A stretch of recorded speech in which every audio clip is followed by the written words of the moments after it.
Lady Macbeth নাটকৰ promo video' মুকলি। আবাহন থিয়েটাৰৰ 2024-25 বৰ্ষৰ নতুন সংযোজন লেডি মেকবেথ। জনপ্ৰিয় নাট্যকাৰ অভিজিৎ ভট্টাচাৰ্যৰ অভিযোজনাৰে লেডি মেকবেথ নাটকৰ এটি প্ৰমো ভিডিঅ' আজি আনুষ্ঠানিকভাৱে মুক্তি দিয়া হয় ৰাজগড়ৰ মা ষ্টুডিঅ'ত। এই শুভ মুক্তি অনুষ্ঠানত উপস্থিত থাকি এই নাটকখনৰ মুখ্য অভিনেত্ৰী প্ৰস্তুতি পৰাশৰ আৰু সংগীত পৰিচালক অজয় ফুকন।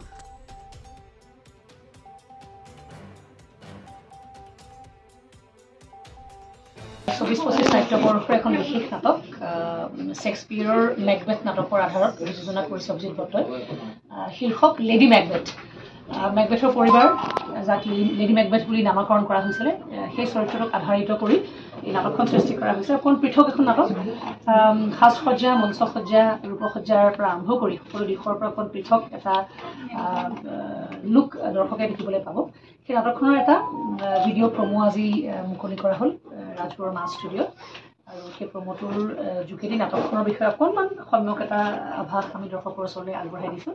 আৰু আশা কৰিছোঁ দৰ্শকে প্ৰমোটো চাই ভাল পাব আৰু তাৰ লগতে এই লেডি মেকবেথ নাটকখনত নাটকীয়তা সাংঘাতিক থকা এখন নাটক, সংলাপ প্ৰধান এখন নাটক। আৰু ক'ৰবাত ৰজা প্ৰজাৰ যি সম্পৰ্ক বা শাসক শোষণ, এই কথাবোৰৰ যি সম্পৰ্ক, সেই সম্পৰ্কবোৰ আজিৰ সমাজতো আমি দেখি আহিছোঁ।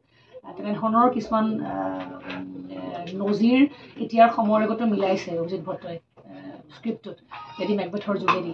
আৰু এই যে শাসনত অধিষ্ঠিত হোৱাৰ পিছত, শোষণ কৰাৰ পিছত মানুহৰ মানসিক অন্তৰ্দণ্ড কেনেকুৱা, আমি এটাই শেক্সপিয়াৰ নাটকৰ বিষয়ে জানোৱেই, মেকবেথৰ বিষয়ে জানোৱেই।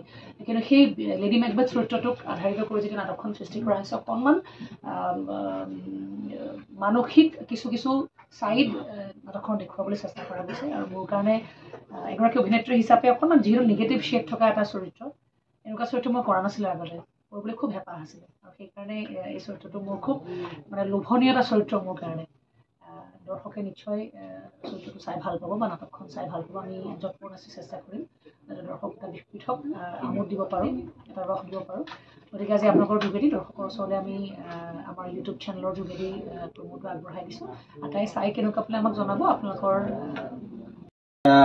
এটা বহু চৰ্চিত এটা চৰিত্ৰ মেকবেথ, সকলোৱে জানে, শেক্সপিয়াৰৰ অন্যতম সৃষ্টি।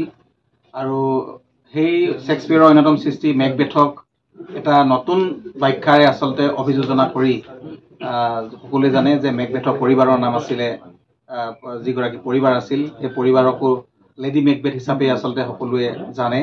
আৰু সেই লেডি মেকবেথ এটা চৰিত্ৰ হিচাপে লৈ এখন নাটক নতুন ৰূপত আচলতে উপস্থাপন কৰিব লৈছে আবাহন থিয়েটাৰে, পৰিৱেশন কৰিব লৈছে। এটা কমপ্লিটলি এটা বেলেগ জনাৰ মানে এখন ড্ৰামা হয়, বিষয়টো অলপ বেলেগ ধৰণৰ হয়।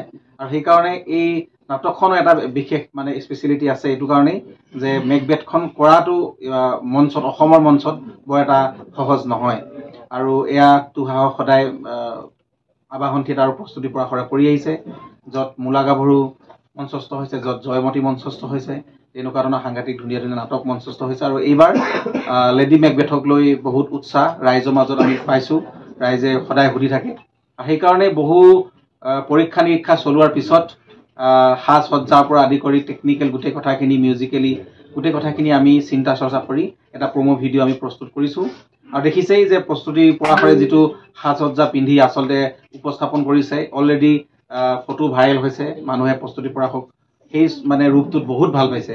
আৰু এইবাৰ বহুতে সুধি আছে যে মানে যিমান আমাৰ ষ্টুডিঅ'লৈ আহে বা বাহিৰত দেখিছে অসমৰ অভিনেতা অভিনেত্ৰী বা কলা কুশলীসকলেও বা বিভিন্নজনে নাটক ভাল পোৱা, যে প্ৰস্তুতি পৰাশৰে এবাৰ বিৰাট ধুনীয়া হৈ ওলাব নেকি। হয়, আৰু আচলতে তেনেকুৱা ধৰণৰ চৰিত্ৰ। আৰু জানে এইটো গোটেই বিষয়টো এটা স্কটলেণ্ডৰ সেই সময়ৰ শাসন ব্যৱস্থাৰ ওপৰত আছিলে। আৰু লোভ, মোহ, আচলতে মায়া, এইবিলাকে মানুহক বা এই শাসন ব্যৱস্থা, মানুহৰ যেতিয়া মানে শাসন কৰাৰ ক্ষমতাৰ লালসা থাকে, তেতিয়া কেনেকুৱা ধৰণৰ কি পৰিৱেশ হয়, আৰু এখন দেশ বা এজন মহান বীৰ যোদ্ধা কিদৰে শেষ হৈ যায়, নিশেষ হৈ যায়, এই গোটেই কথাখিনি আছে। আৰু সঞ্জীৱ শৰ্মা য'ত মেকবেথ ৰূপত দেখা পাব ৰাইজে, আৰু লেডি মেকবেথ ৰূপত প্ৰস্তুতি পৰাশৰক খুব ধুনীয়া, আপোনালোকে দেখিছেই যে পোষ্টাৰখন ইমান ধুনীয়া হৈছে। আমি প্ৰমোটি অসমবাসী ৰাইজলৈ এৰি দিছোঁ। আৰু এই আচলতে প্ৰয়াসক সকলোৱে উৎসাহ দিয়ক, উদ্দীপনা দিয়ক।